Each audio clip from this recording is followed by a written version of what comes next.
The idea to come up with Escentric molecules goes back to 1990. First time when I smelled Isoi Super as an ingredient. I noticed that because of that ingredient I would like actually lots of fragrances. So all the fragrances which I really thought were cool, up to when I knew that they had lots of Isoi Super in it, I couldn't tell. But once I knew, there's big Isoi Super in it, that's what I think what made me like them. So that was a revelation in the sense that I didn't actually like these overall fragrances, but I liked them more for actually they contain a lot of Isoi Super. So I then took the ingredient, gave it to a friend of mine. We went to this bar, and it took only 10 minutes for this woman to appear right in front of us to say, "Who smells so great here?" And that was in 1990, so a long time ago. So molecule worked even then. It would have worked in any time. I suggested the idea of Isoi Super actually for the first time to Diesel when I was working on the Diesel briefing on the first Diesel fragrance in 1994. And even the sales guy for Diesel was the coolest company in the world by then because they had the weirdest advertising campaign and was really far out what they did. And even he said he thinks that's a bit too far-fetched for Diesel. So he even said, like, I don't think they would like that. That's just even too crazy for Diesel. So I was a bit pissed off because I thought that's a really cool idea. And in hindsight, of course, I'm very lucky that they didn't take it because it would have worked for them as well as for any other brand. So from 94, it took another 11 years to just launch it. So we didn't launch it till autumn 2005. And then we just did it. And I think this just doing it yourself solved the problem. So we had Molecular 1 out, we had Escentric 1 out, and that was the first pair. And I think it also was right to launch Isoi Super as the first molecule and not the second or the third one. Were you afraid that the others will not accept your different perfume? You see, that is one thing I never really cared about, just because perfumery is an open book. So whether you create a fragrance out of 1,000 ingredients or 50 or 10 or 1, I think it's down to the creator. If you, let's say, if you would be a musician and you find this one note which sounds so sublime and everybody loves it, maybe that could be a hit. But of course, in music, everything has been tried out. And so has everything been tried out in cooking, in the kitchen, until Ferran Adria came along and made the molecular kitchen. So sometimes there's room for a crass development or for a really crass, for a new thing, which I think we found. And no, to be honest with you, I don't care what people think about it. But what I always will say is, people ask me like, "Oh yeah, how did you create Molecular 1?" Well, I didn't create it. There's no creation process behind it because it's an ingredient. We take it and fill it in a bottle. How did you think about that ingredient? How did I think about doing this? I didn't care. Look, because I knew this works. If somebody wears this, you will have somebody coming after you thinking, "You smell great. What is it?" So the effect, I knew that would happen. It draws you in. You want more. It's magic. And in hindsight, I find it hilarious that I waited for so long, for another 11 years after I proposed that to Diesel, that I just kept it for another 11 years before then to do it myself. That's crazy, because it would have worked at all times. But no, look, one of the main things of what we do is we certainly do not care about what the others do. We do our own stuff. That's very important. I think also if you want to be creative and do something new, you don't look left or right. You really do your own stuff. How else would you describe it? Well, look, all these things, I never said I'm the rebel. I never said I create the anti-fragrance. This is always what journalists make of what I tell them. So it's not an anti-fragrance because, yes, it's not a fragrance in the sense that it's not concocted with lots of other ingredients. Obviously, it's just one. This is also why I say I didn't create it. I just took it, filled it in a bottle, and Molecule 1 is probably the simplest, the most simple form of wearing something which smells there is. There's nothing more simple. If you want to go more simple than this, you smell of nothing. So it's the first step into something which smells. And that's why the concept, I think, is very logical.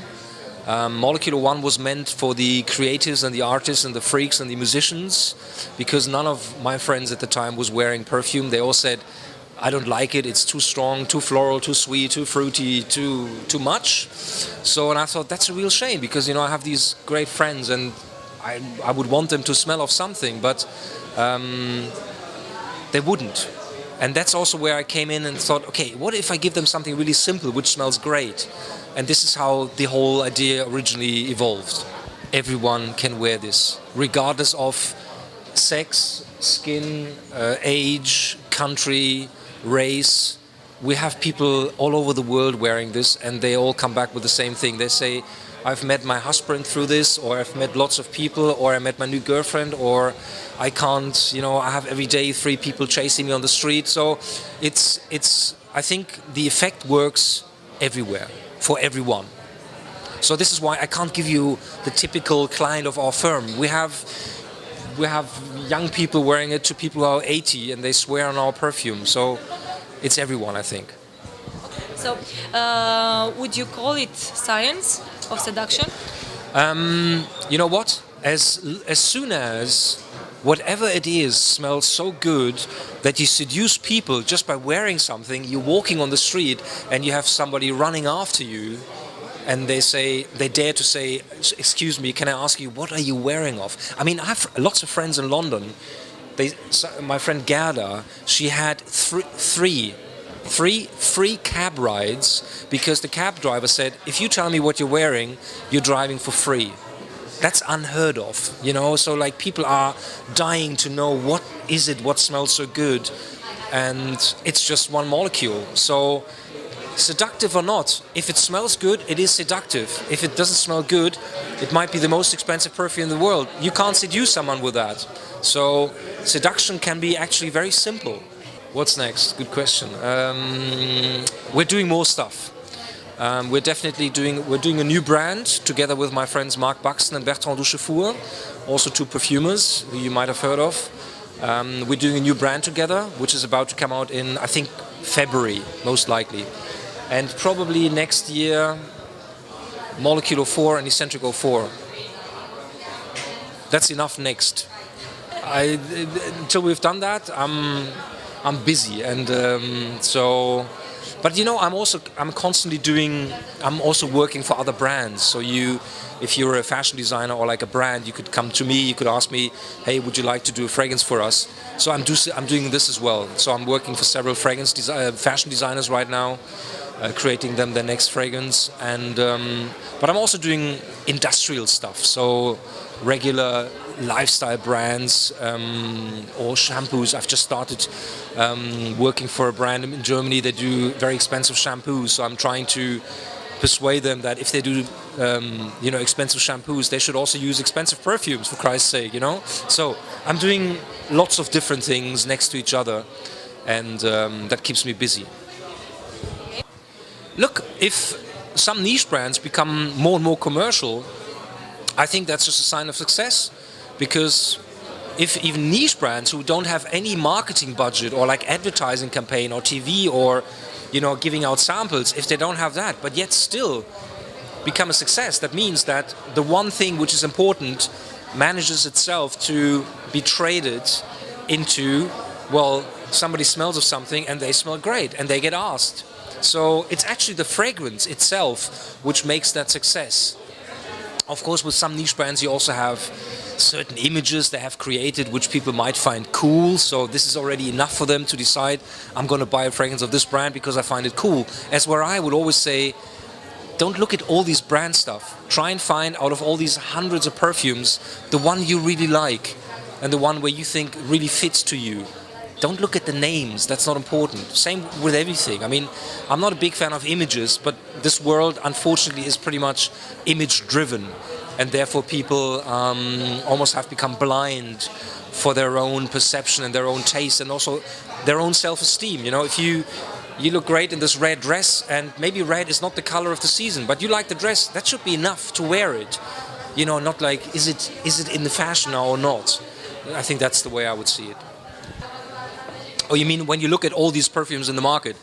Well, I think what I always like is when you actually smell a fragrance on the street and you notice you like it. So actually, by smelling the fragrances on other people, I think that's a good entrance for anyone to realize, oh, actually, could I like that? Then, of course, you have to make the test yourself. In several cases, then it doesn't smell as good on you, then you have liked it on someone else. But I think overall,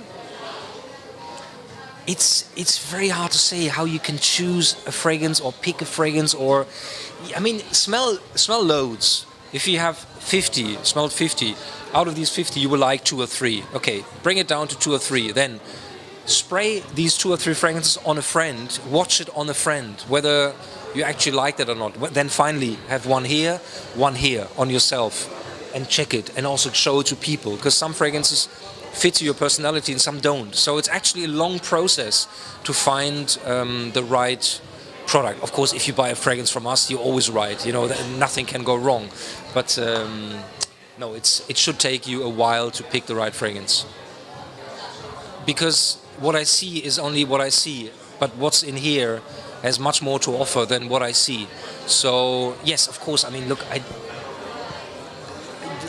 of course, if I sort of like, you know, I mean, if I'm interested in a woman, in the beginning, of course, it'll always be the looks, but I only like certain looks, so this is like my entrance. And then if she has an interesting personality, that is what wins me over to her, not the looks. Definitely. This is also why we did Beautiful Mind series, because, you know, when Paris Hilton came out with her fragrance, I thought, this is enough of the stupidity, so we need something which is of value and of substance, and Paris Hilton is the worst role model I can possibly imagine.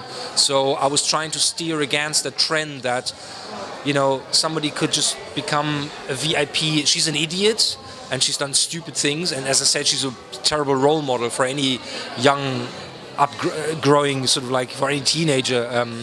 But this is why we did Beautiful Mind, to offer or to say, look, there is actually little things which could help you and actually make you more attractive. Like in the first series, you know, this mind, this brain training we had in there. These are really sweet things which are, certainly much more interesting and attractive than wearing a Paris Hilton fragrance. There's nothing in it. You know, she doesn't smell the fragrances themselves, she doesn't do them. It's like a fragrance off the shelf which gets tested. If it tests the best, they fill it in the bottle. But this doesn't make it a good fragrance. Plus, the one who's behind could be terrible. So you want to pick the right people to come back together and to form a good product. I think that's important. Who inspires me? You know what? The best inspiring moment is probably travel. I had lots of travels to the Far East. Each country I've been to was a flash again in terms of different flowers, different plants, different temperature, humidity.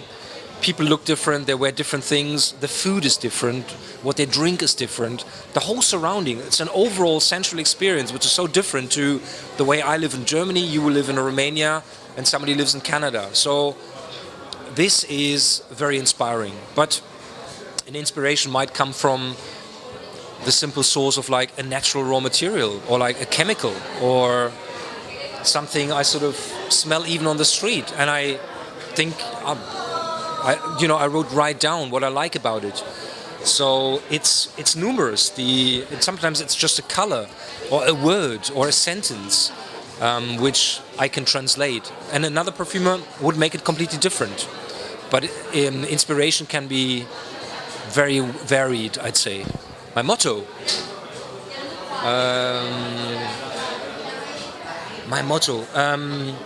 Cynicism helps. How did you choose this? I didn't choose it. That was brought to me automatically just by seeing how stupid the world is, and that I would be only able to conquer this by being funny or cynical, because otherwise I couldn't hack it. Things on the planet are so terrible that I can only survive by having a quite black view on things sometimes. Tell me more about those three molecules. The three molecules we do. Well, ISO Super is classified as a cedarwood ingredient in perfumery, so it's very woody, yet it has this incredible velvety, soft creaminess. So if somebody's wearing that, it's like you wanna sort of have a bite of them.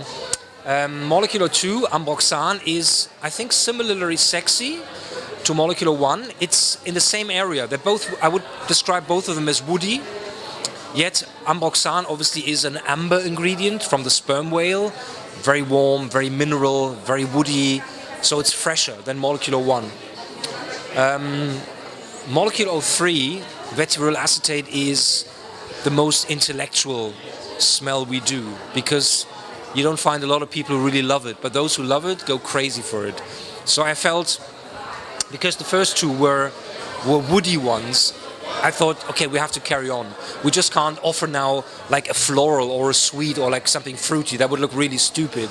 So this is why whenever we do this, we will be in the woody, ambery area. Which one of those three you prefer? If I would be wearing one, which I don't, I would change between all three, because all three have something in it, but for different moments. I think vetiver acetate is very, very evening and very warm weather. Then it smells great. Icy Super can be worn all over the year, whenever. It sticks on your neck till you come home at night. Ambroxan is also very good for hot weather. It's very mineral and very fresh. So it's probably the freshest of the three we do. I think there's in every single one there's something you have to explore and try out and smell them, maybe first on like paper and see which one you like. Also smell them again next day, after 2 days, after 3 days on the same blotter, and that gives you an impression of how you could be smelling of.